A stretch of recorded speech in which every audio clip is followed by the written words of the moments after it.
it's probably the biggest series she's ever pitched in. And she's going to need it today against this star-studded Seminoles lineup. First pitch right at 3 o'clock.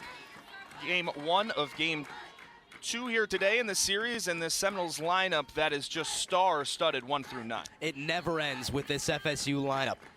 Michaela Edenfield in that 5 spot, not a star necessarily, but important nonetheless. Mackenzie Foster ranges over for the first out of the day. A freshman we were talking about on the Seminole side early. Well, there's one for the Orange up the middle. Mackenzie Foster been so important for this Syracuse team. A former top 30 recruit in last year's class. Has been a key contributor up the middle for Syracuse's defense, and she's hitting 300 too. Kaylee Mudge is retired. First pitch for a called strike to Jasoni Beecham. A longtime Florida State fan. Grew up in Alabama, then went to high school in Tallahassee right around the 10th grade, and it was just destined for her to wear maroon and gold. She went to Florida State camps as a kid. Always wanted to wear that Florida State uniform, and her and her family made sure that she was not going anywhere else. 7th in the country in batting average. Hits that one in the infield, and Kelly Breen for the second out. Shortstop, head coach Shannon Depking talked about her adjustment to shortstop coming over from third base last season, still ongoing, even though we're almost all the way through the season. Kaylee Harding, the absolute textbook definition of a utility player. Playing right today, she's done everything but catch, pitch, and play second base. But funny enough, Fran, she was brought in as a catcher as a recruit. Yeah, sometimes things don't make a whole lot of sense, Griffin, you're right. And Kaylee Harding not catching after she was such a highly touted catching recruit is certainly one of them. But when you can play 6 positions, I guess you can afford to miss out on a couple, huh? Currently tied for second on the team with 12 long balls. This is a team that has 79 homers on the year, but they are so effective on the base pass. 74 steals and trying to just get runners on base and put them in motion. And there's a diving play that's underneath the glove of Olivia Pess. And we'll start to try to see those Seminoles on the base pass. Good effort there from Liv Pats, and especially good job keeping the ball in front of her once she decided to leave her feet. That's something Shannon Depking, Syracuse's head coach, talked to us about, was make sure you don't give Florida State any extra bases. They're going to get enough on their own. Don't give them second when you don't need to. Harding with some speed now at first. 2 down in the inning. Another freshman in Isa Torres. Almost gets second fiddle to Beecham, but in her own right, putting up unreal numbers as well. She'd be the best freshman on most teams in the country, but when you're a teammate of Jasoni Beecham, not going to be the case, but you're right, Griffin. Torres has been fantastic in her own right. Long run for Rebecca Clyde. Ball goes out of play, evens up the count at 1-1. Hendricks needing to continue to be so effective against those left-handed hitters as she was last week against the Hokies. Gets a ground ball. Mackenzie Foster for the third out of the inning. So 1 runner is left. Right. Madeline Lopez is a good alternative in that leadoff spot as well for Syracuse, playing right field today. Another left-on-left matchup to open things off in the bottom of the first inning at Skytop Stadium. First pitch swinging is Lopez. And the Orange, an early base runner on the first pitch. Love that first pitch swinging from Madeline Lopez. Trying to set the tone early if you're the Syracuse team. Listen, the Orange know this. They are not the favorites in this series. Florida State, one of the better teams in the country. So if you're Syracuse, try to throw that first punch. Now we're batting average right at 300 after that base knock. Angel Hasso does have the team lead in batting average as well as many other statistical categories. For a player who came in and was just going to be a slap hitter, has really expanded her hitting prowess. 7 doubles, 7 triples. That's towards the top of the country. 2 long balls and 31 RBIs. She's been everything you could possibly hope for in a Syracuse uniform. Truly one of the better players to ever play here. And not to mention 16 stolen bases in 17 attempts. Battle of the 11s with a runner on first. Danley's pitch for a called strike at the knees. They call them sticks in the dugout. There you go. A lot of late movement on Danley's pitch, and doesn't get better than that. Easy frame job for Edenfield. First start that she's also had behind the plate since her right hand injury. You see her hand wrapped as she gives the sign to Danley. Gets the bunt down, Hasso bouncing off the circle, throwing in time for the out. Angel Hasso not a fan of it, but still moves a runner into scoring position. She does, and that's the consolation prize. But whenever Hasso puts a bunt down, she's going for a base hit. Certainly a close play at first base there. Let's take a look at it. And a good call. She was out. So the first out of the inning for the Seminoles. Very close bang-bang play. Now Taylor Posner, the designated player today, does have the team lead with 40 RBIs, but has struggled a little bit as of late, especially with runners in scoring position. Yeah, it's been really the last month for Posner where she hasn't been able to get her bat going. Had 10 home runs through the month of March, and in April only had 1, so trying to get that power stroke back. A lot of those home runs coming early on in non-conference play, being the power threat that this Syracuse team so desperately needed. Still right now, 11 bombs on the year out of the team's 34. So a lot of that home run prowess coming from number 26 in white. In the DP spot today, usually out in left field, Olivia Pessin left, and she's done a lot of DPing this year as well, so a little bit of a switch there. 2-0 count, and the first strike of the AB.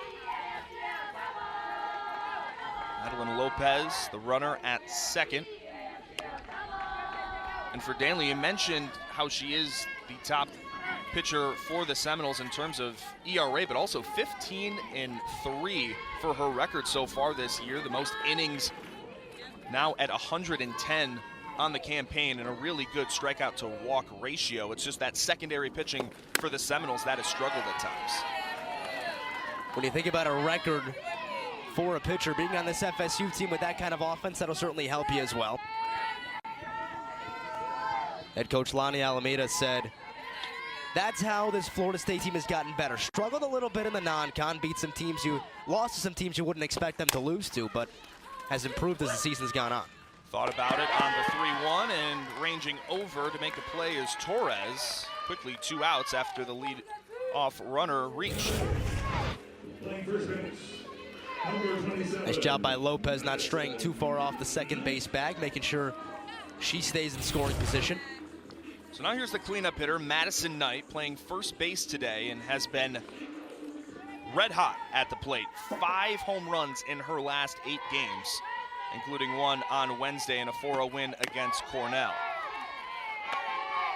For the Seminoles, a really good fielding infield as well. That's really the way that FSU wants to build its team, with athletes who can run and can play a lot of positions. So Syracuse, in their most previous ACC series against Virginia Tech, won a 2-1 battle on Friday. Lost game 2, but in game 3, they won 6-2 due to many situational hitting opportunities like this. Runners in scoring position, 2 outs, just getting a job done. And throughout this season, and especially in conference play, they have not came up as many times as Coach Depking would have hoped for. And this is a massive spot right here. Yes, it's the first inning, but against a team as good as Florida State, when you get opportunities with a runner in scoring position, you got to take advantage of them. Danley's fell behind in a lot of these batters early on. The 3-0 also misses, so a 4-pitch walk to Madison Knight. Now 2 runners aboard for Layla Morales-Elves. That was the old unintentional, intentional walk. Madison Knight did not see anything close to the strike zone, and it's hard to blame Ashton Danley with the way Knight's been swinging the bat across the last couple of weeks. Now her 43rd walk of the season, but 81 strikeouts, and Layla Morales-Elves throughout conference play has shown that she can hit for extra bases and can really also hit to all 3 fields. A very dynamic hitter for the Orange. She's come alive offensively this season in her 3rd year as Syracuse's starting catcher. Hitting .309 with a tie for the team high in doubles with 7. 1-0 home. Big swing and a miss. Changeup got her swinging out of her shoes. When you combine 65 just off the corner with that changeup right there, I mean, the bottom just falls out of it. Layla Morales-Elves way out in front. Especially so far back in the box, too, only allows for that pitch to break even more. Danley's pitch called high. So now ahead in the count again for the Orange. You'd love to get ahead early and really try to set the tone with the bats, especially with a pitcher on the other side being so effective. Some turbulence for the freshman in Danley.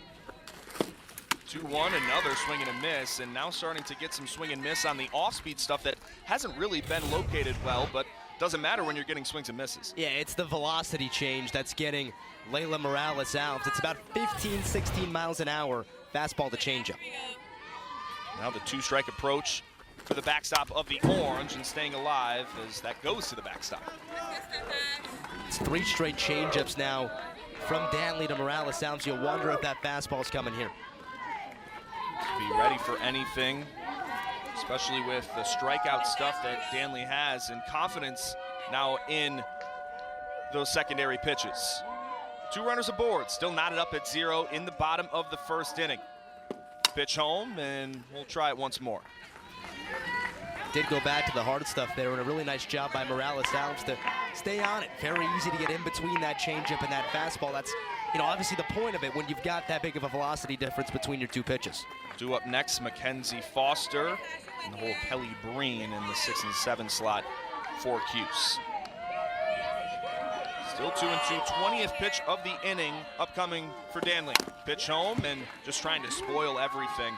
And the hitting approach throughout conference play has improved for Syracuse, and really just trying to battle and get your pitch that you can extend and drive on. And that's the operative word right there, is battle. That's really the identity of this entire Syracuse team. Offensively on the pitching side, defensively, just try to take advantage of the opportunities you get, and this is one of them. A gritty Syracuse team, their backs against the wall, trying to keep their season alive. 2-2 pitch swung on and missed, and another off-speed pitch gets a swing and miss, and out of the inning. Able to do, considering the fact that you lost so much from last year, and even being able to be at the top of a very competitive conference like the ACC goes to show that you're bringing in great kids, and it's just at this point almost fluid every single year. And that's what happens when you bring in 2 of the best freshmen in the country, right, in Beecham and Torres, who can bat 2nd and 4th for you right away. Michaela Edenfield, first trip to the dish for her. Already mentioned her first start at catcher since her right index finger injury. Did catch a little bit against the Gators on Wednesday. Ball in the air. Ranging forward is Angel Hasso, calling off Pest for the first out.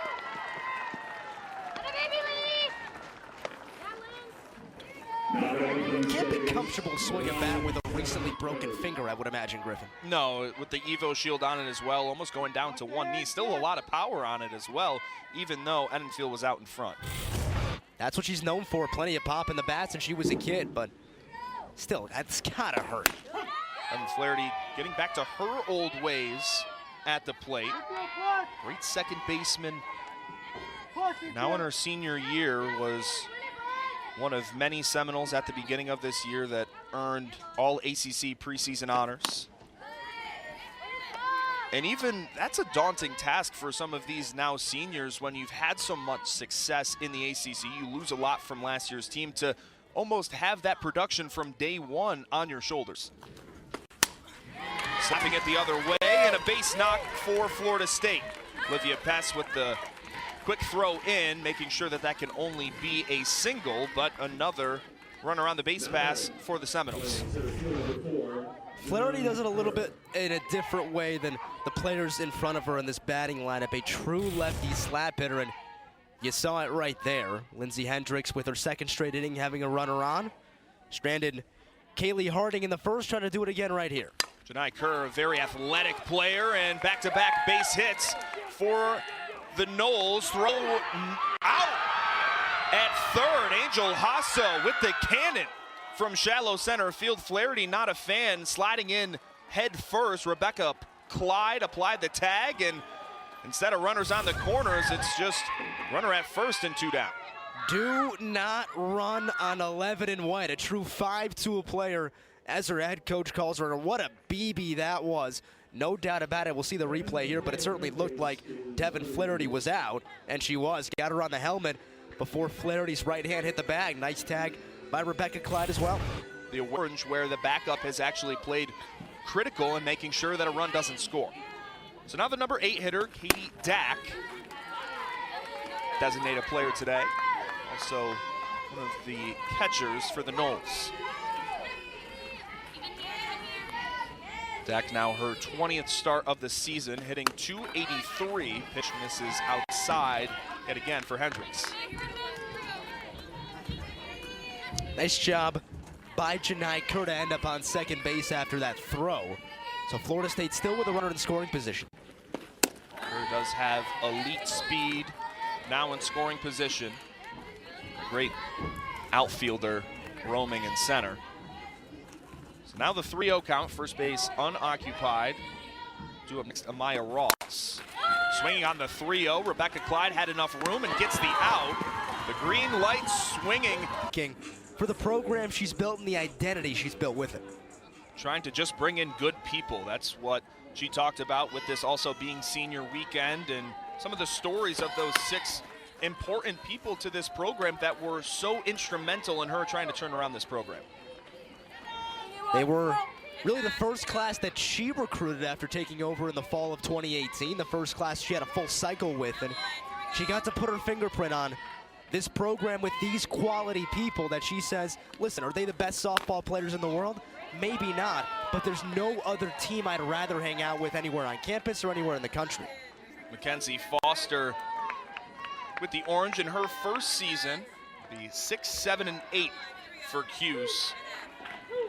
Last week against Virginia Tech, just doing a great job towards the bottom half of the lineup, getting on base and letting the top half do the rest. Swing and a miss after the 2-0. Foster, a slap hitter, but can really just put the ball in play by any means necessary. Also has elite speed.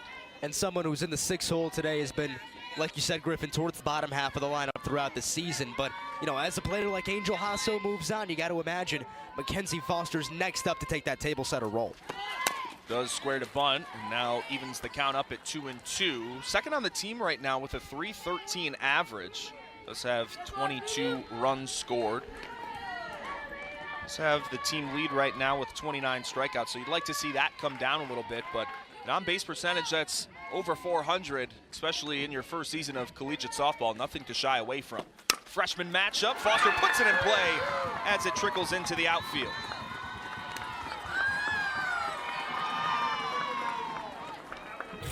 Freshman's fired up, screaming back towards her dugout, and the classic half-swing slap. Perfectly plays past the diving another freshman, Anissa Torres. And Mackenzie Foster gets herself on base. Both sides are just littered right now with freshman talent. Already coming up big, and we're only in the second inning thus far. So Foster will come out for a pinch runner.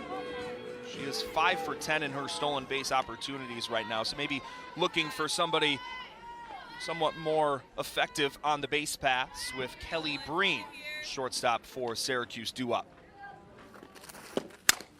First pitch swinging and a base knock up the middle. So they're actually going to say that Foster was called out as she was. I wonder if she stepped on home plate here. Just out of the batter's box. Yeah, there you go. So we apologize for that confusion, but called out immediately. So now Kelly Breen just takes her spot anyway at first. Not a call you always see made, but letter of the law, it's the correct one. So one out now for Olivia Pess. Pess playing left field today on her senior weekend. She's been in and out of the lineup at times, but her 20th start, 13 hits in 52 at-bats, and did have a home run in one of the most recent midweek contests. 12 different Orange players have had a long ball so far this year. Another first pitch swing, got enough glove on it. The underhand throw in time by Danley, and now just trying to make sure that the freshman southpaw is okay. Kind of a tough break for Florida State here that Danley knocked it down, because if she didn't, that's probably a double play. Pess was trying to make a beeline, but if it was tailor-made like that and a great defensive infield, maybe that's the inning-ending double play. Nevertheless, now a runner at second in Breen as Pess moves along the base runner. Right back in the same spot that Syracuse found itself in the first inning, Griffin. A runner in scoring position and 2 out. Couldn't take advantage in the first. Now Rebecca Clyde a shot to do just that here. Rebecca Clyde in her 5th season with the Orange. It's one of the best people that you'll meet. Always has a smile on her face. Actually a student here at Newhouse in the broadcast digital journalism program, so I've gotten to know Rebecca very well over this past year, and just a great softball player, even better person. Beecham's throw will beat Clyde, and now another runner left in scoring position for Angel Hasso, Lindsay Hendricks, and plenty of others in town as well, including on our crew, Griffin. David Tasca's wife also in attendance. Big shout out to our amazing crew for what they're able to do throughout this entire year. And Maya Ross off the glove of Rebecca Clyde, trying to get the throw, is not in time by Kelly Breen. So the number 9 hitter, Amaya Ross, will reach. That was a hot shot right to Clyde.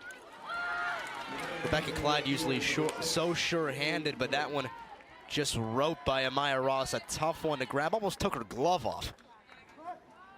Ross with her 42nd hit of the year, now right around the team average, which is at 347. It's unreal to think about. Miscommunication, Madison Knight thought that she was going to stay at first instead of covering.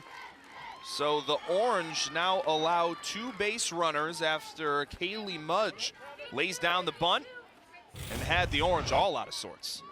Beauty of a drag bunt. Lindsay Hendricks, the lefty, falling off towards third base. Once you get it past her, even if Madison Knight doesn't slip there, it's going to be a base hit for Mudge.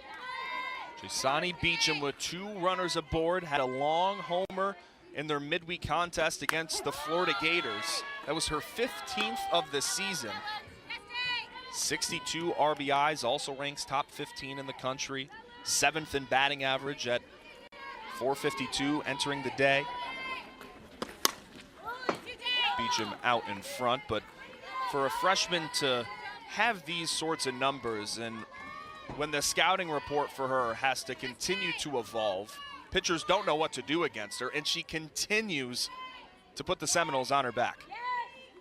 There's usually an adjustment period for freshmen, even if they begin well. At some point throughout the season, you do kind of figure out how to pitch to them. They do kind of get tired playing more games than they've ever played in this short of a time, but for Beecham, none of that. Just a staple in this lineup. Throughout her entire season, the 0-2 pitch runs inside, and now a big spot for Lindsay Hendricks, who hasn't allowed many base runners over this past week. Had a 2-0 record, a .5 ERA against one of the nation's best, and a big swing and a miss on the changeup, and will steal the bag. Amaya Ross with the heads-up play. Layla Morales-Elves not able to catch that cleanly, but Beecham is retired via the strikeout. I think they'll probably rule that a pass ball on Layla Morales-Elves, as Amaya Ross wasn't breaking towards third until Elves dropped the ball. But you know what? You get the strikeout on Beecham, you probably trade the runner on third there if you're Lindsay Hendricks. Now runners on the corners, 1 down. It doesn't get any easier. Pitches, only 5 strikeouts, but limiting the walks. Doing a great job. Layla Morales-Elves makes the catch in foul ground. First pitch swinging was Harding, and now 2 down as Cuse tries to get out of the jam. You go from first and second, nobody out, with Beecham and Harding up and due up. 2 pitches later, they're both out, and Lindsay Hendricks a chance to get out of this inning unscathed. 2 massive, massive pitches for the Syracuse lefty. Issa Torres ropes one down the line as it hooks foul. But that's what Hendricks does. She keeps the opposition so off balance in a landscape of college softball that has so many pitchers that are in the upper 60s and will just get you with the high rise each and every time. So many pitches with finesse for Hendricks. And the first and third situation will result in an easy stolen base for Kaylee Mudge. One that Syracuse doesn't even contest, and probably for good reason. Trying to make sure you don't throw the ball all over the yard, but instead this one's hit in the yard. Long throw in, not in time, and first runs of the day, a 2 RBI single for Issa Torres. Another one of these freshmen coming up big for the Noles.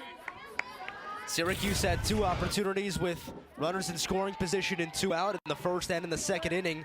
Florida State gets one of its own and cashes in. Just a looping single for Issa Torres. And no chance for Madeline Lopez to throw out the speedy Mudge. So Mudge, the trailing runner, she gets her 31st run scored of the year. Torres now 49 RBIs. Another first pitch swinging for Edenfield, and Hasso makes the grab to end the top half of the third. But the Noles, they get trying to wrap up the regular season on a high note for SU. A lot on the line for FSU as well, trying to lock up that #1 seed for the conference tournament. The Noles currently 18-3 in ACC play, so they have that little bit of an advantage against Duke, who has already finished up their season. They're 20-4, so if they win 2 games, then they have a share of the ACC title, but a sweep would give them sole possession. 1-0 pitch, also called inside for a ball. And you wonder how much that regular season ACC title means, right? It's not necessarily the biggest crown you're chasing throughout a season, but head coach Lonnie Almeida said, listen, it's one that we want. It's one step towards our ultimate goal. Florida State team trying to host a regional again in Tallahassee, as they most certainly have in most years of the last decade. And that 2-0 pitch placed in on the hands. Madeline Lopez not able to pull the trigger. Danley much more effective in the second, getting ahead of these hitters, or even in situations like this, now down 3-1, battling back and at least making a pitch somewhat pleasing for SU to swing at and at least try to register an out off of it. Has not walked anybody as of yet. Hitters count, and there it is. First walk issued since the first inning. Madison Knight was walked on a 4-pitch walk back in the first, but her first year in this inning, and the leadoff runner reaches for the second time today. Good call, Griffin. I take that one back. Angel Hasso, second at bat now. She did have that outfield assist. That was actually her first of the season. Makes a lot of great catches in center, but hasn't came up gunning to nail any runners on the base pass until today.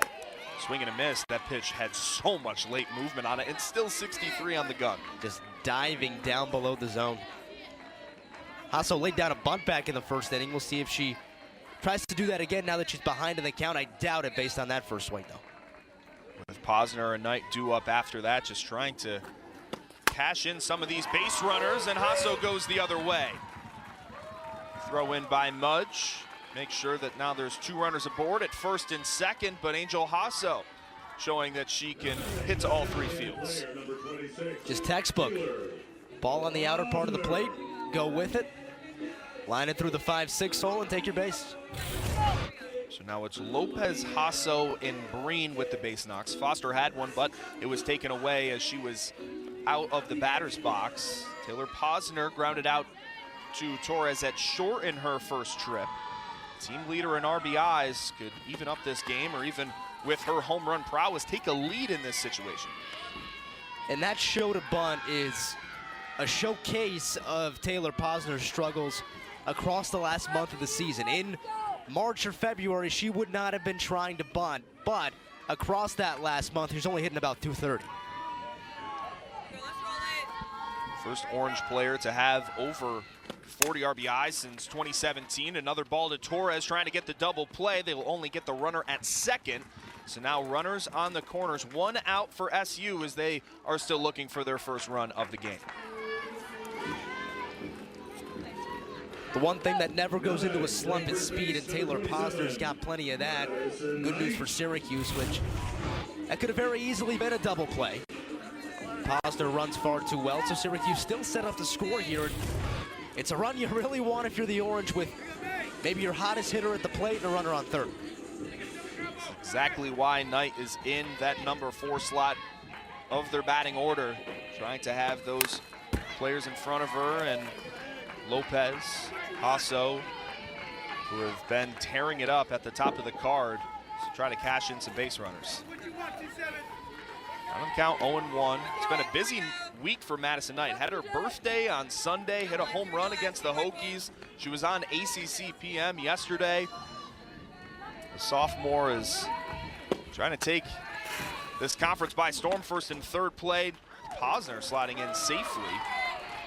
Does have a good amount of steals on the season, and she hasn't been thrown out once. Now 12 for 12 in stolen base opportunities. Not a bad throw by Enfield, who's a good defender back there, but Posner just outran the softball. So now that takes away from the potential inning-ending double play with 2 runners in scoring position at second and third. Off-speed pitch for a called strike. Looks like FSU might be bringing its infield in here, which is an interesting decision this early in the game, and also with runners on second and third.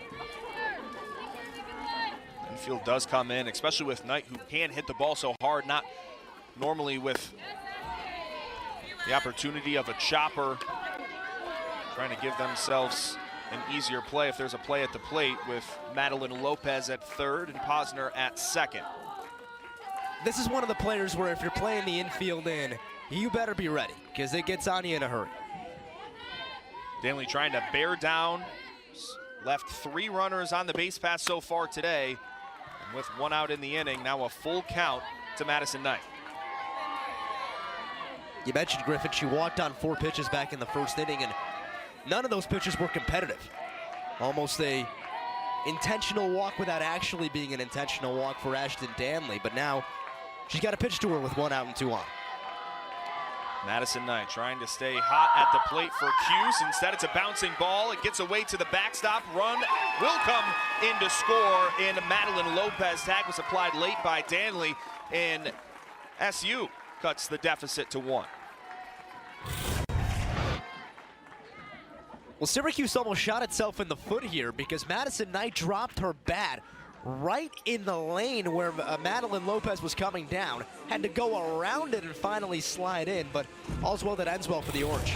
So second drawn walk for Madison Knight. She will now come back in to the dugout. Get some high fives from the teammates as Gabby Lantier comes in as the pinch runner for the Orange.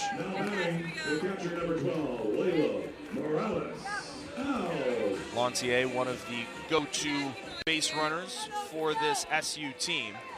Does have 15 runs scored so far this season. Only 2 starts in the outfield, but now her 39th appearance so far this season. Big spot for Layla Morales-Elves, struck out to end the first inning.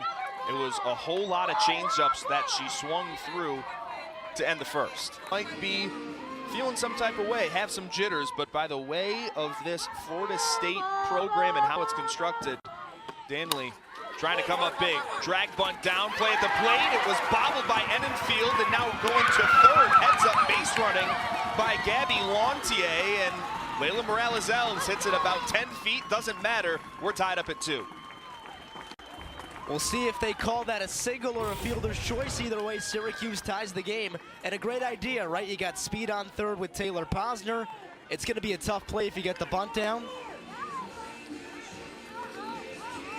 Jason E. Beecham did her best, and even if Edenfield makes that catch, she's not getting Taylor Posner out. Really good call by Shannon Depking on the SU bench. Especially with how that most previous at-bat went. So Morales-Elves will come out. Peyton Schemmer takes her spot at first. Schemmer for the Orange, relieving the Syracuse catcher. Boy, Depking is not messing around today, huh? No, she's pulling out all the stops, and she also mentioned to us, too, how she loves looking at the other scores around the ACC. Even if it's in the dugout, doesn't matter. She wants to see where her team could potentially be placed. There's a 3-way tie right now at 7 and 14 with Boston College, Cuse, and Louisville. And Boston College does have that advantage after winning 2 of 3 against the Orange. And trying to play small ball right now, Mackenzie Foster with the bunt attempt. Well, Griffin, I asked Coach Depking yesterday about her, scoreboard checking habits. And, I mean, her reaction was about as funny as it gets, and I can't repeat it. But suffice it to say, she thought the idea of other coaches not looking at the scoreboard during games to be crazy. Yes, that's a great way to put it. If we probably shouldn't say what she actually said. That would not be good for either of us. Nevertheless, it was called a fielder's choice for Layla Morales-Elves on that most previous bunt attempt, but did get the RBI. So now it's Schemmer at first, Lantier. Now it's, second for Schemmer and Lantier at third. Mackenzie Foster, 0 for 1 after being called out in the box. The ball bouncing to the dish. Stanley trying to not surrender this 2-0 lead that she had entering the third. Let's go!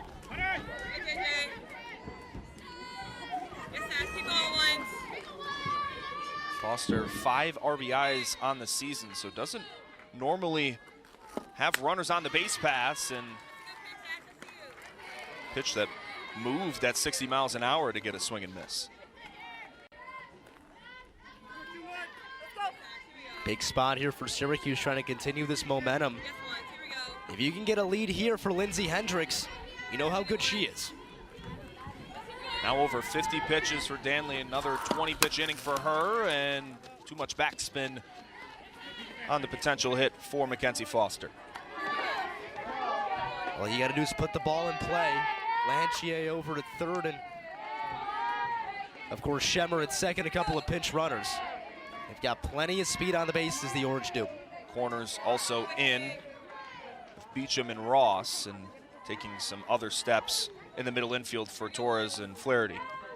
Showing bunt on the 2-2. Pulls back. This also misses, so runs another count full for FSU.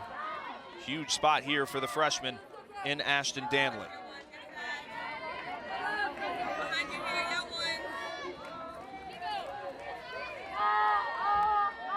A freshman battle. Danley and Foster, pitch home, put into play. Mackenzie Foster, it falls. 1 run will score. Schemmer coming in. A 2 RBI single for the freshman in Mackenzie Foster. Takes a 4-2 lead. I think she might have been out of the batter's box again. It looked like the runners were heading back to their bases, and the home plate umpire popped up right away. So in comparison to her most previous at-bat, this one's much closer. I mean, that Right was on the really chalk. right on the line. Chalk also comes up. So it will be called an out. Second time today for Mackenzie Foster on her slap attempt. Called out in the box. Still tied up at 2, now 2 down with 2 runners in scoring position for Kelly Breen. Did have a single up the middle back in the second. The first one much more egregious than the second. I guess the second also a good call, letter of the law, but I don't know if you love that one if you're Syracuse. And you can tell Coach Depking trying to keep her calm and composure near the SU dugout. It's also a position that she switched midway through the season. Used to be on the base paths as third base coach, now coming in and just trying to have her hitters hear that calming presence throughout their ABs. The 2-0 pitch fouled off. You know, sometimes when things like that happen, those odd calls you don't see very often, you see them twice in a couple of innings, you wonder if the Florida State coaching staff saw something on film, went to the umpires and said, hey, watch out for this, and all of a sudden it's happened twice. Right, be weary of this potentially. Danley's pitch put into play by Breen. Slow roller. Beecham's throw is on the money. So it looked like head coach Shannon Depking with us. Coach, from your perspective with Mackenzie Foster in her most 2 previous at-bats, what did you see with her potentially out of the box? I mean, it's just frustrating that the only time it's getting called is when the ball's going on the field. You know, the kid's seeing like 6, 7 pitches and it's never called, it's never called, it's never called. And it's only called when it's going on the field. So that's the part that just frustrates me is if you're going to call the damn thing, call the damn thing. Don't just call it when she puts it on the field. Well, Coach, on a positive note, Lindsey Hendricks, not a bad start for her in the circle for your squad. A couple of hits, but no real hard contact yet. What have you seen from her? Yeah, she's just got to continue to work from ahead. You know what I mean? She's best when she's working from ahead. I think we got to establish the changeup a little bit more in order to offset the other stuff. But, you know, she's competing her butt off out there. Coach, thank you very much for taking the time. Good luck. Thanks, guys. Lindsey Hendricks looked like she was going to have a potential lead to play with, but still now knotted up at 2. Both teams getting their runs in the third. And now she'll face 6, 7, and 8 due up for the Noles. You know, Griffin, those 2 plays are obviously ones that we'll go back to throughout the course of this game, especially if it remains close. But the second one still sticks with me because I don't think she was out of the batter's box. Yeah. Chalk came up, and Coach Depking brings up a great point. If that's being called when the ball is not in play, it's a different story. Lindsey Hendricks and Rebecca Clyde, some miscommunication, and the glove flies off of Mackenzie Foster. And that's what Coach Depking talked about, throwing the ball all over the yard and having to play great defense against a situational hitting team like Florida State. Well, Clyde's got to be a little more vocal with that. She's got the better angle. She's got the better play on it. Also, obviously, a better defender than the pitcher, Lindsey Hendricks. But a dangerous play over at first with Mackenzie Foster. Very easy to get hurt when your arm gets hit like that by a runner. Good thing she's okay. Devin Flaherty had a base knock back in the second and reaches safely for the second straight time. And Janai Kerr also had a single back in the second. So this part of the order starting to hit their stride, or at least have somewhat of a read on Lindsey Hendricks. Official ruling on that, a single for Flaherty, and she advances the second on the error charge to Clyde. First error of the day for SU that hits the plate, but coming up gunning, Layla Morales-Elves to get the out as the runner in Flaherty moves over to third. So now both teams playing a little bit of small ball. And you don't see the lefty catcher very often, but this is the one play where it probably helps you because Alves can just pop up, grab it, and throw. No spinning required as opposed to a play at the plate where she's got to come up and grab it and turn. It's a whole ordeal. First pitch to Dak misses upstairs, and Coach Depking and I, we've had some catcher conversations, both of us playing college. My career, certainly nothing close to hers as a great catcher at Tennessee. Yeah, you know, small D1, didn't really play much. But anyway, she was talking about how it's still so difficult for her to understand this lefty catcher thing. You never see that in baseball. It's essentially a cardinal sin, but there are some little nuances to it in softball that she just hasn't really figured out yet. I don't think I've ever even seen a lefty catcher's glove, let alone a lefty catcher. Right. It's certainly unusual, but Alves is a good defender back there. Known for being a great framer behind the plate. Has an average arm, and especially against a team like Florida State throughout this series, they know that they're going to try to steal bases. It really boils down to Morales-Elves having that confidence in her throws to second and potentially to third, but also the defense behind her being there in time and making sure that they can try to apply the tag. It's a two-way street on those plays, as you know well. Full count to Katie Dack. She grounded out to Rebecca Clyde to end the second, and now with a runner in Flaherty at third, Noles in a prime spot to regain the lead. Hendricks pitch home. Another foul ball. And Hendricks, throughout the entire series against the Hokies, the hitters just had a really difficult time in trying to time up those secondary pitches. Second time through the order, it already appears that the Seminoles are starting to read it much better. Full count once more. Hendricks called strike three, second punch out of the day for Lindsey Hendricks. And Lindsey Hendricks saying, well, I don't know if you realize it's a full count pitch or not, get back to the dugout. Knee buckler. Dak might have thought it was a little off the plate, but Hendricks gets the call from Krista Hanukkah behind the plate and a big strikeout. Now a chance to get out of it with a tie game still. 2 down in the inning. Amaya Ross, she scored the first run of the day for either side. Leadoff single, came around and scored on the 2 RBI single from Isa Torres last inning.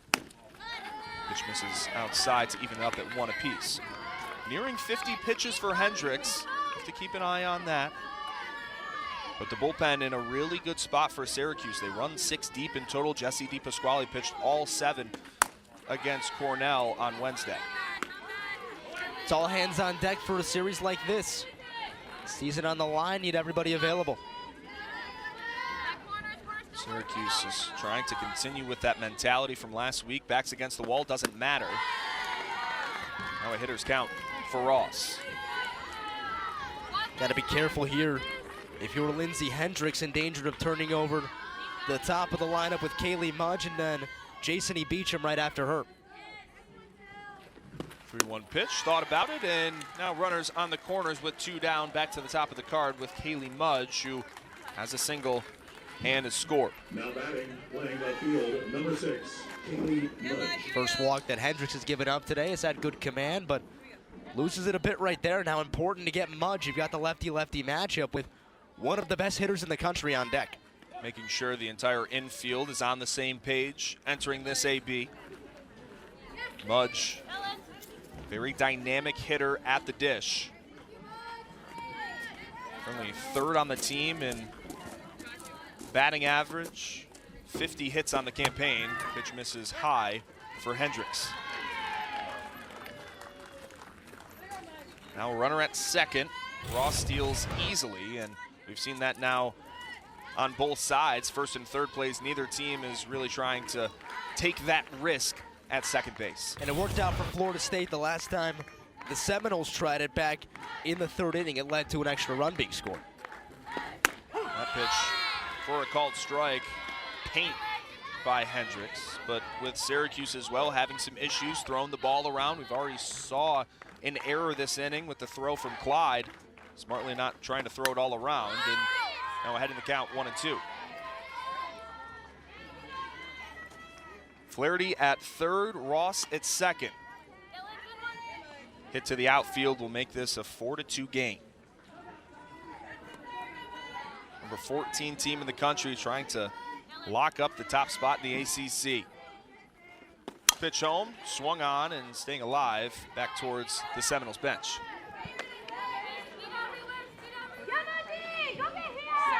You know Hendricks wants to go to that changeup to put batters away. Showed Mudge fastball in. Let's see if she goes back to the off-speed here. Barely nicked with the changeup. Located still high in the zone, but in the driver's seat and a lot to work with for Morales Elves and Hendricks in the battery for SU. Mudge way out in front of that one. 1-2, spoiled again. Ahead of the changeup, behind on the fastball. You got her betwixt and between. Now you got to put her away. One of the best outfielders in the ACC. Leadership for the Noles. Another 1-2. Had one to waste. Try to get the swing and the miss, but to no avail.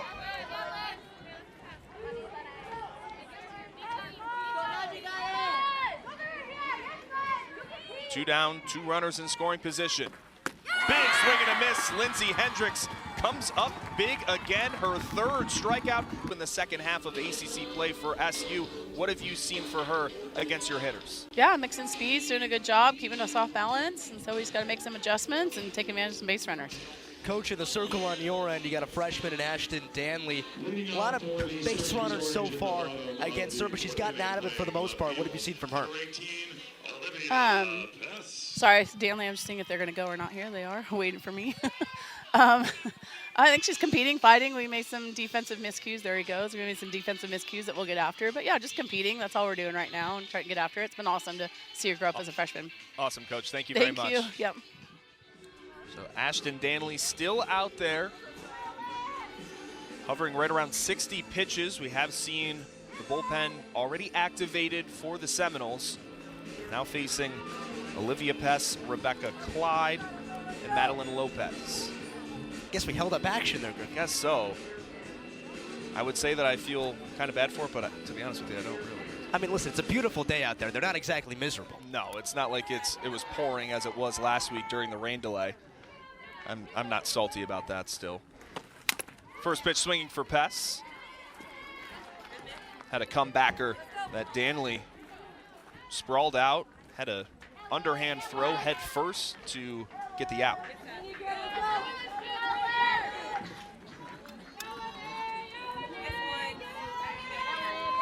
The Orange still trying to have production from the bottom half of their order. That's been the name of the game for a lot of their success so far this season, is when 6 through 9 haven't been able to at least reach.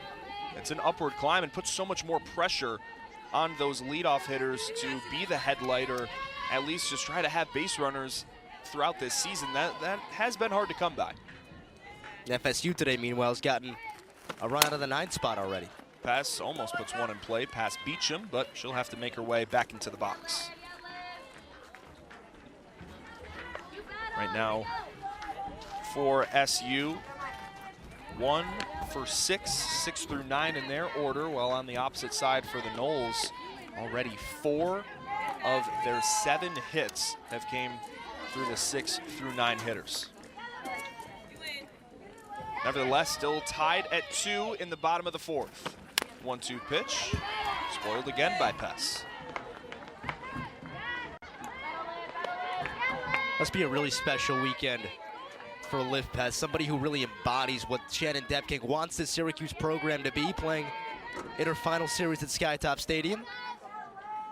She also mentioned one of her most favorite players that she's ever coached, just due to the fact of how great of a person she is. Big swing and a miss, though, on the changeup. That's been the go-to pitch with 2 strikes for Danley to get a swing and miss, as she does right there for her 2nd strikeout. Like you said, Griffin, that's her bread and butter, and Pess way out in front. No chance at that one. The bottom of the Syracuse order still coming up empty today. Rebecca Clyde a chance to change that. Clyde grounded out to Beecham over at 3rd to end the 2nd inning. Clyde has been up and down at points this year. Really hit her stride in the Georgia Tech series. Had some multi-hit games. Currently a 260 hitter. Does have 4 long balls, 19 RBIs out of the number 9 slot, and a great weapon for Coach Depking. Towards the bottom half, it's almost, well, she can go off for a multi-hit game or even just have competitive at-bats, try to get on base for the top of the lineup. So important to get runners on in that bottom half of the lineup, because it's an extra table setter. And the count 2-0, big swing. And it's a really cool story with Rebecca Clyde as well. She wasn't on the radar of many other college programs due to the fact that she started playing softball almost towards the end of her high school career. She was a baseball player until 11th, 12th grade, so it did take some time to change her swing, get used to the game of softball in comparison to baseball, what she played the majority of her life. It's not the same sport, as similar as the two may be. And there are plenty of girls, right, who grow up playing baseball but make that transition much earlier. The swing is very different. The swing in baseball is much longer than it is in softball. So becoming a great softball hitter after playing baseball is not easy. Called strike at the knees, thought that she had a free pass. Instead, it'll be a full count for Danley against Clyde. Pitch count continuing to increase, though, for the Noles hurler. 70th pitch upcoming to Clyde. Puts it in play, going the other way, and it's in the gap. Ranged well, as there was a change. Kerr going over to right field, and Rebecca Clyde with a 1-out single. Now batting, playing right field number 9, Madeline. Nice piece of hitting there by Rebecca Clyde, like you said, going the other way, taking a ball on the outer half right back where it came from, and there's that table setting right there. You get a runner on from the 9th spot. Now you got Madeline Lopez, you got Angel Hasso, and you got Taylor Posner with traffic. So now in center, it will be Autumn Bellevue. Bellevue in center, Kerr switching over to right field in this inning. Madeline Lopez, she's reached safely both at-bats so far. And another chance with a runner on base in the 4th. Tries to put down a bunt. It was called strike after the foul tip. Just to finish off that round of substitutions there, Kaylee Harding gone from right field. Now the designated player, which means Katie Dack is out of the game, and Autumn Belvise batting in the 8-hole. Trying to get our scorebooks all back to normal. Put into play by Foster, but it could be 2. The 4-6-3 double play to get out of the inning for FSU. Looks like some 70-degree days in a row. So it'll be Jasoni Beecham, Kaylee Harding, and Issa Torres. Part of this Seminoles lineup in a tie game in the 5th inning. 1-0 pitch, had the knees buckled, but misses high. Now, Griffin, let me ask you, are you Mrs. Tasca or are you Miss Tasca there? I'm going to be in the sun. I'm Okay. soaking up as much as I can. I'm taking the shade. You are? Oh, yeah. Do you want to work on your tan this early? Are you afraid? Do you burn? Too early. Too early. I don't burn necessarily. I tan, but it's too early. It's May still. Okay. I'd get burnt to a crisp right now if we weren't in studio. There's a 4-pitch walk to Beecham. Got to get the sun. It's due time. We had too much cloudiness in Syracuse. Now batting, playing right field, number 8, Now there'll be Kaylee Harding. one runner on for Kaylee Harding. Had a single back in the first and then popped up in foul ground. It was caught by Morales Elves. First pitch to her for a strike.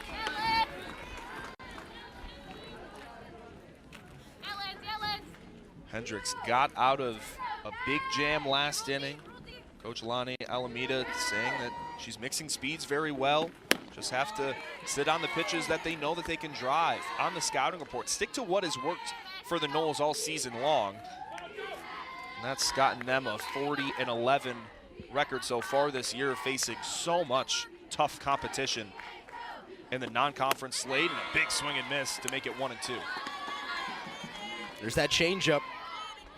It's so effective for Hendricks in her entire 4-year career at Syracuse, especially this season, though. Trying to win her 12th game, already a career-high 11 because of that pitch. So much growth in her senior season. Has been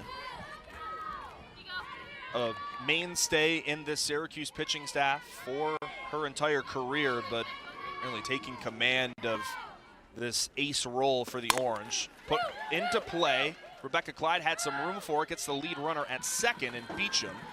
So playing back on it, Rebecca Clyde throws it over. Have to also think she did have that throwing error, so that throw was on the money to get the lead runner. Now batting, the shortstop. Smart play. Keep the double play in order to keep Florida State out of scoring position. And get Kaylee Harding out of the way, who's one of the better hitters in the ACC. Issa Torres responsible for the 2 Noles runs after her 2 RBI single that scored Ross and Mudge. Now 1 runner on in the 5th. Hendricks pitch, popped up, another chance for Morales Elves, and caught at breadbasket. Makes her second catch in foul territory. Wasn't up in the air for very long. Now batting, the catcher, number 51, Michaela. But Griffin, I won't speak for you. I know you caught at a much higher level than I did in middle school, but that is one of the toughest plays, maybe the toughest play for a catcher. Yeah, to have the awareness to know, okay, you're trying to listen to the dugout where it's going to be, but also turning around as well. Did that textbook and made sure that at least had a chance to make the play. Don't sell yourself short. I wasn't a catcher growing up. I was a pitcher. I didn't catch. There you go. What was your go-to pitch? I had a big 12-6 overhand Junk curveball. ball? Oh, yeah. Yeah. Oh, yeah. I made it whistle the way I made that thing spin. So you and Lindsay Hendricks with the off-speed would really get along. I think hers is better than mine. Sky high at infield will be retired, caught by Madeline Lopez. So a seamless top of the 5th. Listen, when you're in a spot with your back up against the wall trying to make the ACC tournament, a game you have a chance to win, I would go tonight before I went to Verney, but like you said, Verney has been that relief face for the Syracuse team. And even how Knight and Hendricks complement one another. lefty, righty, more flame throwing for Madison Knight coming in could have their timing off, but Juliana Verney in her first season with the Orange does have a good amount of saves. 3.28 ERA and a team high 4 saves for the Orange. But trying to focus on the bats right now. For Cuse, 2, 3, and 4. Angel Hasso, Taylor Posner, and Madison Knight against the freshman in Ashton Danley. Also have to keep in mind any pitching decisions you make today. There's another game a few minutes after this one, and there's a game at 1 o'clock tomorrow. Have to think maybe more long-term on the Florida State side. Syracuse, like you mentioned, you're just trying to get as many wins as you can right now, especially against a ranked team at Florida State. Who knows what the rest of the series has in store. In her third, not called for a strike, so now running the count to 3-0. Hasn't been announced yet, but you would imagine Madison Knight will get the ball in game 2 of this series. Maybe you don't want to burn her in this game, but still, you have a chance to win it. If you can get 1 win in this series, all of a sudden you feel pretty good about your chances of going to the ACC tournament. Late strike call, keeping the at-bat alive.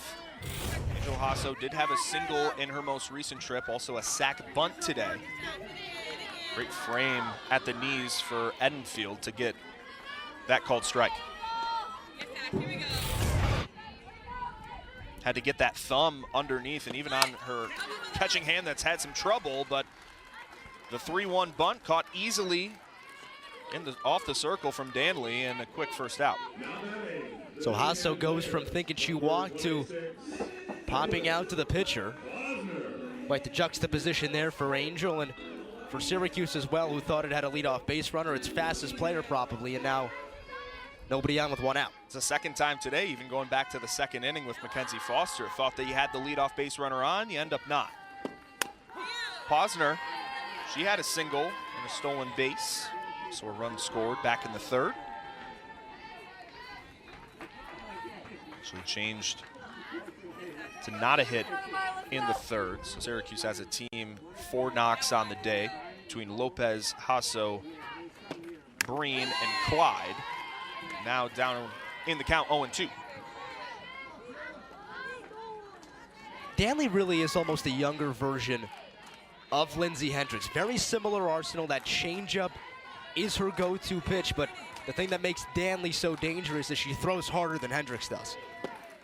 Posner just trying to put the ball in play, almost goes over the head of Ross and bobbles it, but still maintaining the catch for out number 2.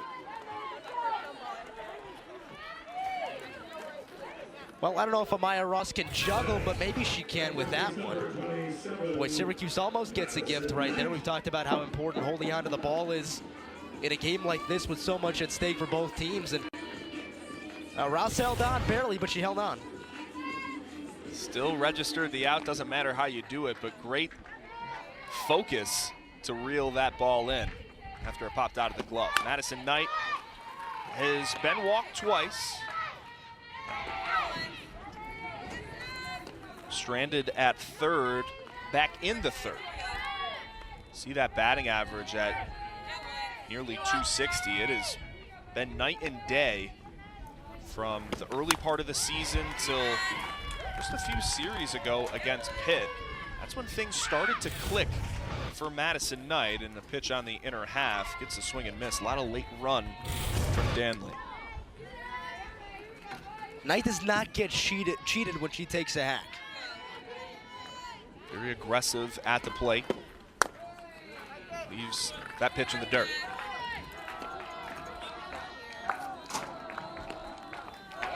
Madison Knight, nobody on, 2 down, still in a tie game to kick off this series and a doubleheader at Skytop Softball Stadium today. Wrapping up the regular season. Big swing and a miss. Changeup, and the ability, Fran, to also throw that in different counts. We've seen it with 2 strikes, but even in a 2-1 count, that would have had me fooled as well. I'm not expecting that pitch there. And to command it to both sides of the plate. Oh, by the way, a freshman. Yeah, right.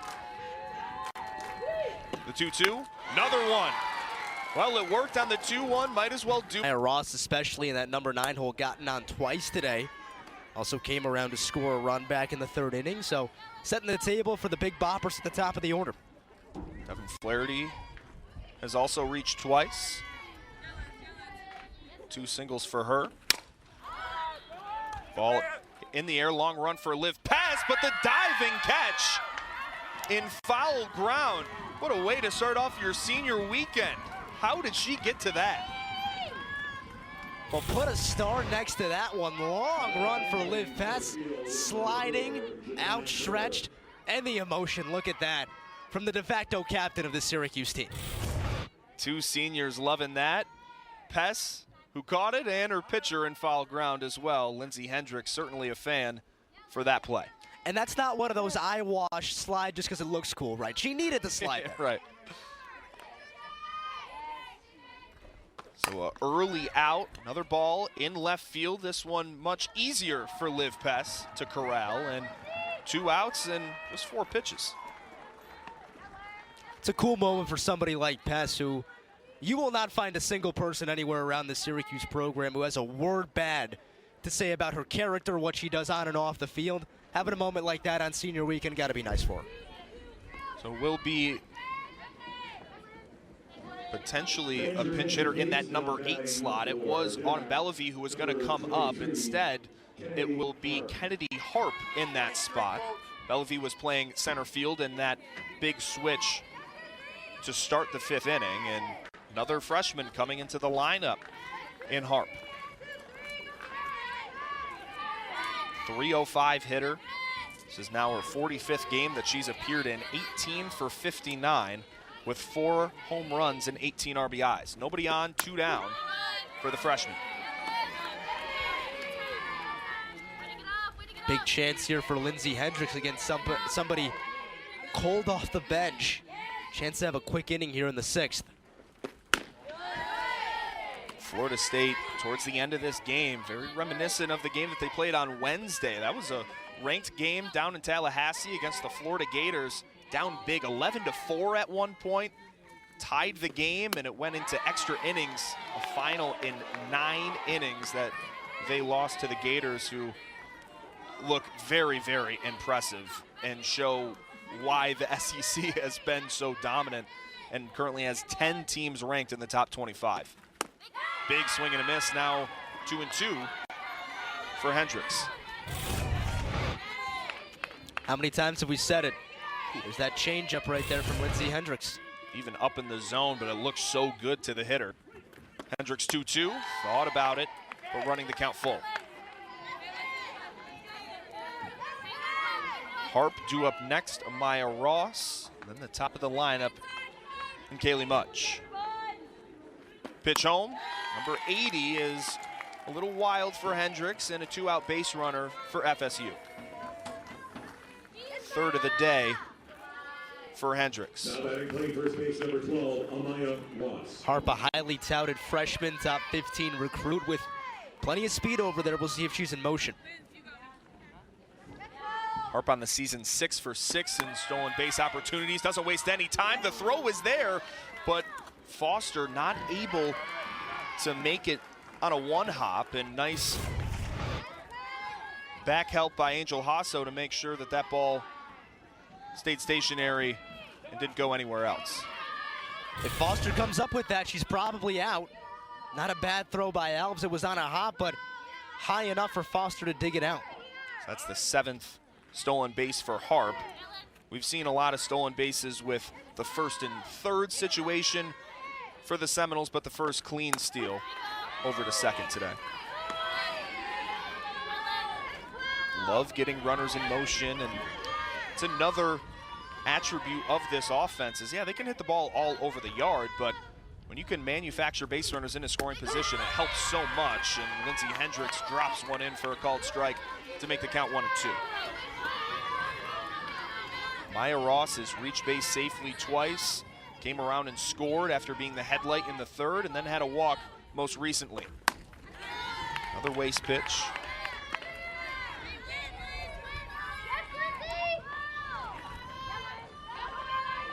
Trying to keep this inning alive for the Noles. Pitch number 85 for Hendricks. Misses again, trying to steal third. The throw gets away by Morales-Elves. Putting pressure on the base pass. That's the name of the game for the Seminoles. And Harp comes in and does exactly that. That's a killer if you're Syracuse. You almost got her at second on the steal. Accurate throw has her there as well, and it's a little high. That error might go on Rebecca Clyde. Appears that a foul ball to Maya Ross, keeping this count alive. I'm sure we'll get another look at that play, but certainly close between Elves and Clyde on the error. Ross on the ground, Breen's throw for the final out here of the 6th inning, but 2 stolen bases for Kennedy Harp. Slip away. And it's a tough way for Syracuse to go down. A chance to get Kennedy Harp stealing on 2 separate occasions, but just couldn't come away with either play. Layla Morales-Elves on the first one made a good throw to second base that Mackenzie Foster couldn't handle, and then the throw to third was a little bit high, but you could say Rebecca Clyde could have or should have caught it. Morales-Elves gets the error on it. Syracuse down by 1, and, you know, probably a run that should not have scored there. 2 errors for the Orange. It's a clean sheet on the other side for FSU. It's something that Coach Depking was harping throughout the week, was making sure to not throw the ball all over the place. That's what they did this inning. Ball bounces to the plate to Morales-Elves, and another switch as Harp will go into center field, replacing Autumn Bellevue. So 5, 6, 7, Morales-Elves, Foster, and Breen due up for SU. Almost 90 pitches for the freshman southpaw in Ashton Danley. We've seen 2 different pitchers in the bullpen for the Noles. Now with a 1-run lead, you have to think now double barrel action in there with Emma Wilson and Mimi Gooden still getting warm. 90th pitch, ball into play, and it gets underneath the glove of Ross. So after having a great day, and Layla Morales-Elves thought that she had a play, goes to second. I think they said the ball was dead by the time she broke for second. So some blunders so far for SU.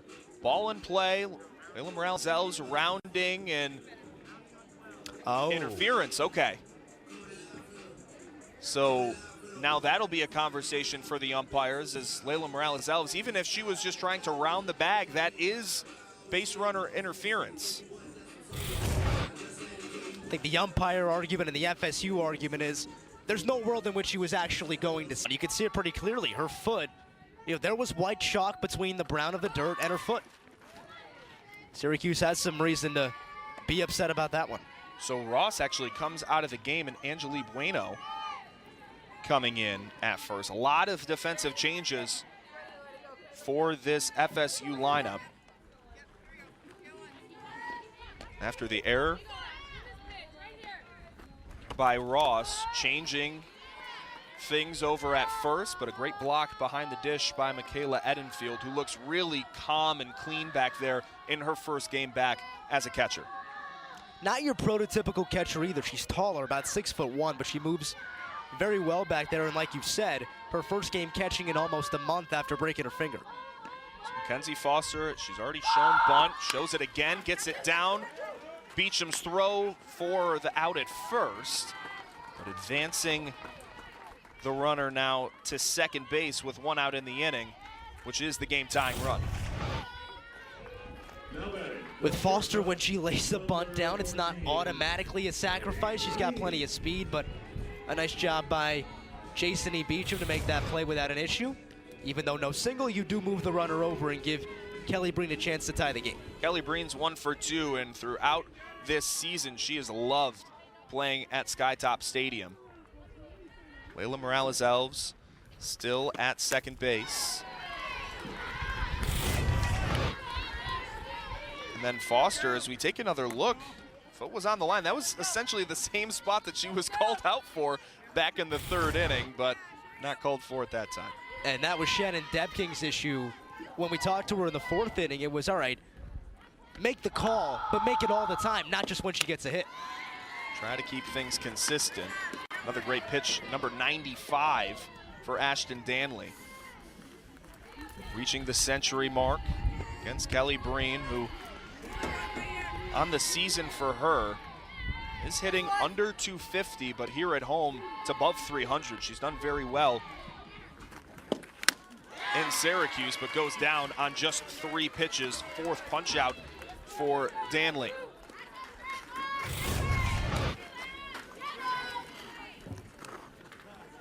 Well, Danley's bread and butter has been the changeup so far today. She went to the hard stuff there, and Kelly Breen behind it, maybe sitting changeup, got the fastball instead. So Olivia Pess will come out, and it's going to be a pinch hitter in Vanessa Flores, who, talking to Coach Depking earlier this week, talked about how they have not had a lot of success in pinch hit opportunities. One of them has been Vanessa Flores, who came up so critical in Game 3 against Virginia Tech on Sunday with a pinch hit late in that game that allowed them to tack on some more insurance against the Hokies. First pitch misses outside to Flores. Had 2 pinch hitting opportunities last weekend against the Hokies and converted on both of them with singles. She does that right here, she'll be a hero. Very basic approach at the plate. Doesn't try to do a whole lot, but a 260 hitter, 19 hits in 73 tries. Doesn't really hit for extra bases either. Yeah, 3 doubles and a homer, but just trying to put the ball in play. And in this spot with 2 down, you're ahead in the count, trying to look for something that you could just plop out there in the outfield and have Layla Morales-Alves come around and score.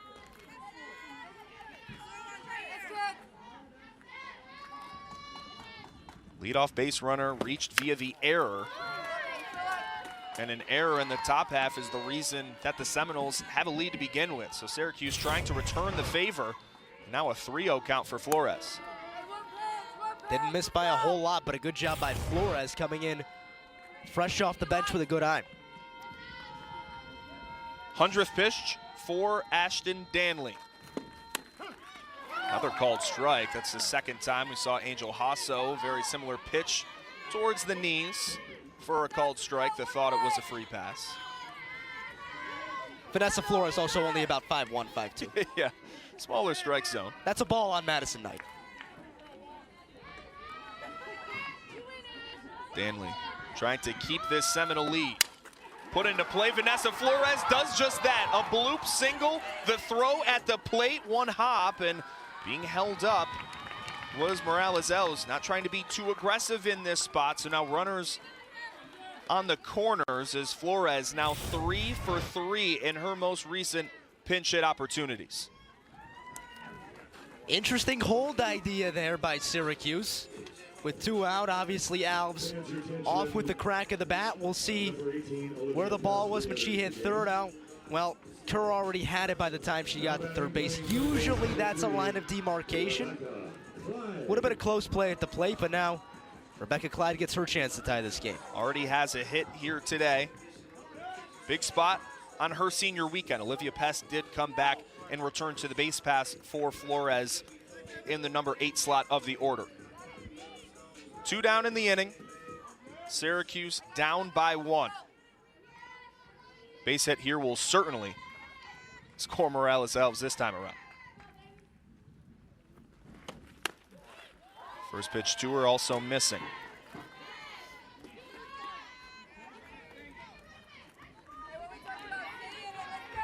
Got to imagine what's going through Rebecca Clyde's mind right now. 4 years, 5 years for her actually with this program. Coming down to 1 final weekend and a chance to earn a signature win for her team here. First true recruit for head coach Shannon Depking. Was looking for just good caliber people to come into the program. Kind of cleaned house after her first season here. Wanted to change the culture, and a player like Clyde wanted to be that first big piece in this Orange program for years to come. against a ranked Florida State team, one of her bigger at-bats of her career. Ball in play, and it drops. Rebecca Clyde coming up clutch. 1 run scores. Rebecca Clyde at second base. Bottom of the 6th inning, the 5th year, coming up clutch. Well, there you go. 2 hits for Rebecca Clyde. A game tire in the 6th inning. Got in on the label, but got just enough of it. Put it in the perfect spot. Good effort by Janai Kerr out in right field. Never coming up with that one, though. And you bet that feels good both for Clyde and for Liv Pest coming in to score on their senior weekend. 2 home runs, 21 RBIs. Trying to continue to hit well with runners in scoring position. A change that Syracuse made recently, moving Lopez up to that leadoff spot and dropping Angel Hasso down to second. So now you have Lopez up in the situation instead of your best hitter in Hasso. Second pitch of the at-bat, blocked well behind the dish. Keeping the freshman out there in the 6th inning. Over 100 pitches. We've seen other action in the FSU bullpen. Trying to stick to a leader in this pitching staff. Danley's pitch off the foot of Lopez.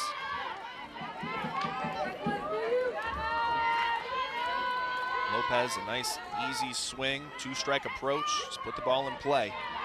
The 2 runners in scoring position. It's Pest, and Clyde. And the 1-2. Missing again, trying to just keep off the low pitches, and throughout this inning, Fran, Danley not having the command lower in the strike zone. No, she hasn't, and you got to imagine she's fatigued at this point, 108 pitches in. You can see her sweating as well. It is a hot day out there. A bit under 80 degrees in central New York, certainly used to the heat in Tallahassee. In a big spot now. 2-2 pitch and another foul ball.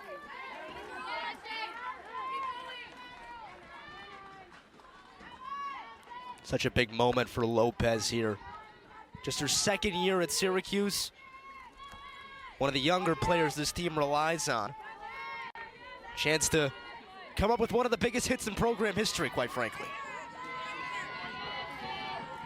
First top 15 series win in program history earlier this week. Trying to keep it going. A little half swing, and the catch made over at first by Bueno. Just 3 of them for the senior left-hander, but 2 runs allowed, and that's it. Against an FSU offense that's top 10 nationally in most major categories.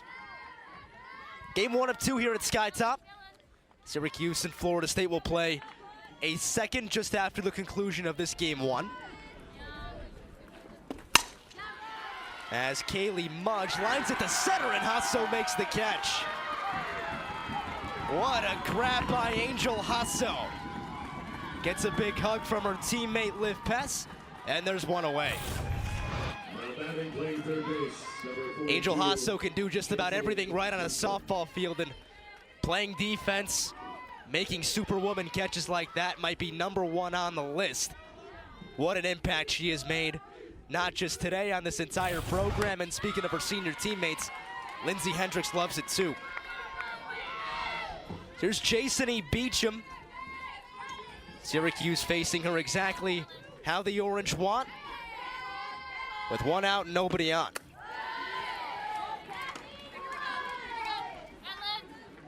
And for Lindsay Hendricks here, 2, 3, 4 in the lineup. 1 out. You really need to have that same sort of replication of last week, facing so many great Hokie hitters. Same thing here on the Florida State side. Some of the best in the entire country, regardless. Some freshman phenoms in a big spot, knotted up at 3. Called strike at the knees, curveball, changeup, doesn't matter. Hendricks, secondary stuff, it's just working. Well, there's no doubt about that. And Jason E. Beecham has been held quiet today. A walk a strikeout, and a pop-out. This is one of the best hitters in the country, Griffin, and Lindsey Hendricks and her changeup have really held her quiet so far.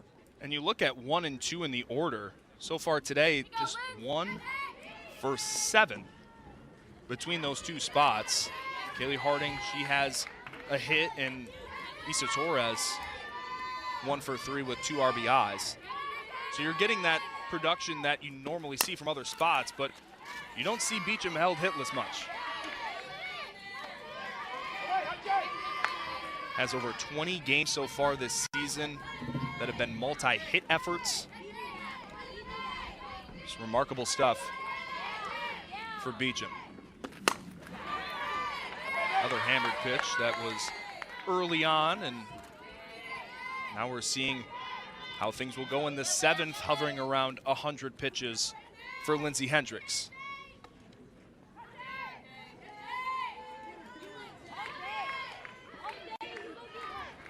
Still a 2-2 count. Hendricks against Beecham, and another pitch missing just a tad high.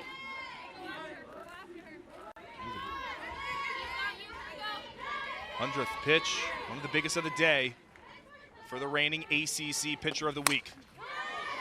Just early on, seeing that elevated pitch, trying to turn on it, but just a tad early for Beecham. If Hendricks can hold Beecham hitless today, that'd be Beecham's just 13th hitless game, and this is her 52nd of her unbelievable freshman season. Another full count effort. Ball put into play. Rebecca Clyde on a 1-hop, and the throw in time. The 5-3 put out, and Jasani Beecham still looking for that first hit. 7th inning, might not have a chance to come up again. Just smooth by Rebecca Clyde. You see that little gathering hop before the pitch is even thrown. On the backhand, the strong throw. And it helps to have a tall first baseman in Madison Knight. She can give you a little bit of a stretch as well. That's a great stretch over there at first. Big swing and a miss on the first pitch of the 4th at-bat for Kaylee Harding. Has reached twice. A single back in the 1st, popped out in foul ground, and then a fielder's choice, most recently in the 5th.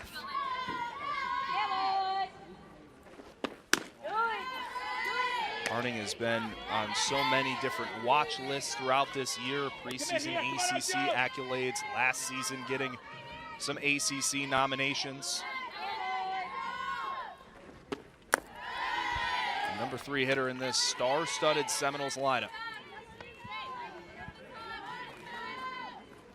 Power numbers are there: 13 doubles, 12 home runs, and 57 RBIs. Changeup working again, fanned on, 2-2. It's almost like her stuff gets better as the game goes on. I was just gonna say, even over 100 pitches in, that changeup is maybe better now than it was in the 1st inning. So take a quick second to regroup after time was called. The 2-2. Thought about pulling the trigger. 4th time through the order. The Seminoles being very selective at the plate, making sure that it's a pitch at least at the needs. Don't want to expand that strike zone. Full count. Hendricks, check swing, doesn't matter. See to get outs late in counts, but Danley's got the added advantage if she throws a little bit harder. Hendricks has the advantage of been around the block a couple of times. Has that experience in moments like this. Angel Hasso, first pitch swinging, ball gets away. Rounding and thinking about it, sliding safely back to first. The headlight gets on. Multi-hit day for Angel Hasso. Well, for the 2nd straight inning, a ball on the ground to first that could/should have been handled by now 2 different Florida State first basemen gets through. Layla Morales-Alves came around to score in the 6th to tie the game, and let's see if Syracuse can get Angel Hasso around to win it. Still waiting if they'll call that a hit or an error. But Taylor Posner, she's been held hitless today. 0 for 3, puts down a bunt. Posner's speed, thrown out, and no, safe. Ball popped out of the glove, and Angel Hasso is aware and goes all the way to 3rd. Well, that couldn't have gone a whole lot better if you're Syracuse. best case scenario for Cuse. You get your leadoff base runner on. Bunt goes down by Posner. The throw looked like it was going to be in time for the out, but Bueno couldn't come up with it. And Angel Hasso looking at the third base coach. Can I go? Can I go? Recognize it on the ground and advances. Hasso so smart, so quick, and now she's 60 feet away from winning this game for Syracuse, and they do call Hasso's hit. And all of this for Madison Knight at the plate. No outs in the bottom of the 7th, tie game. Knight has 5 home runs in her last 8 games. Doesn't need that in this situation. 2 runners in scoring position as Syracuse still scratching and clawing and trying to reach the postseason. Another pitch misses, and I wouldn't be surprised here, Fran, if they just try to have her go to first. I wouldn't even bother with the unintentional, intentional walk thing. I just put her on first and get a force at every base. That would also set up a lefty-lefty matchup against Layla Morales-Alves for Ashton Danley. Layla Morales-Alves, and now they're going to do that in the 2-0 count, not even try to test, and give Madison Knight her 3rd walk of the day. Ironically enough, that intentional walk pitch wasn't even that far off the I was corner. going to say, that was actually a good pitch. That's not bad. And the 3-0 missing, so the second 4-pitch walk on the day for Madison Knight, and she gives a quick point to Layla Morales-Alves, who is trying to play hero. Now the issue you face with loading the bases if you're Florida State is, okay, you got to force at every base. However, a walk ends the game and a wild pitch ends the game as well. That would have been the case obviously anyway. Layla Morales-Alves reached in her most recent trip via an error. Also had a fielder's choice, no hits today. Check swing, did not go. And Danley with now over 115 pitches in game 1 of this doubleheader to open up the series. Back-to-back lefties here, Morales-Alves and then Foster. Syracuse has not beaten FSU since 2005. Ball in the infield will be registered as an out anyway. And the first out recorded by Bueno.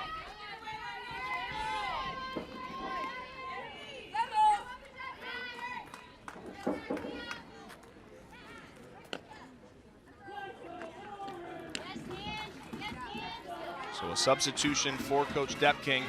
It's going to be another pinch hitter coming in for Mackenzie Foster. Angie Ramos, 4 for 28 on the year. You can push all that aside if you're Ramos with the bases loaded against the number 14 team in the country. The junior from San Diego looking to play hero for the Orange. Danley's pitch, first pitch swinging, one of her best pitches of the start.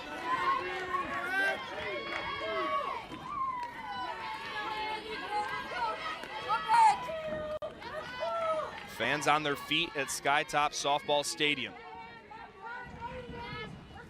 The 0-1. Another swing and a miss. Expanding the zone. Infield also playing in.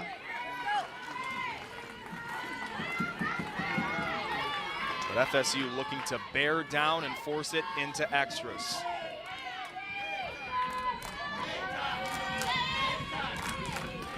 Danley's third pitch. Staying alive is Ramos.